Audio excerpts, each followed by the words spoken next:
শুভ দুপুর বন্ধুরা। রোজকার মতো আজকে সোমবারের লাঞ্চের মেনু নিয়ে আবারও তোমাদের সামনে আমি হাজির হয়েছি। তো প্রতিদিনের মতো নিম বেগুনটা আজকে রেখেছি। সোমবার সব দিন আমি এটা খাই না, গতকাল করেছিলাম, আজকে সোমবার আজকেও করেছি। তো নিম বেগুন খেতে কার কার ভালো লাগে আমাকে কিন্তু কমেন্টসে জানিও। আমার কিন্তু বেশ লাগে, আর এই সময় তো নিম বেগুন খেতে ভালো লাগে। গতকালের একটু মাটনের চর্বি ছিল, তাই দিয়ে একটু এঁচড় করে নিয়েছি। আর ছিল সঙ্গে গরম গরম ভাত। তোমাদের দাদা সকালবেলাই বলেছিল যে কুমড়ো ডাঁটা দিয়ে একটু চিংড়ি মাছ খাবে, তো চিংড়ি মাছের হালকা পাতলা ঝোল করে নিয়েছি। এই ছিল আজকে সামান্য লাঞ্চের মেনু। আর লাঞ্চের থালাটাও সাজিয়ে দিয়েছি, তোমরা নিশ্চয়ই সবাই দেখতেই পাচ্ছ।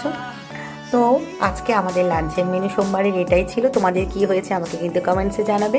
আর কার কার খাসির মাংস চর্বি দিয়ে এঁচড় খাওয়া হয়েছে এই পর্যন্ত আমাকে কিন্তু কমেন্টসে অবশ্যই জানিও। আর কুমড়ো ডাঁটা দিয়ে চিংড়ি মাছ কার কার খেতে ভালো লাগে। তোমরা সবাই ভালো থেকো, সুস্থ থেকো। তোমাদের সাথে আবারও আমি অনেক গল্প করতে আসবো। প্রতিদিনের ন্যায় আমি দুপুরের মেনু নিয়ে তোমাদের সামনে হাজির হব।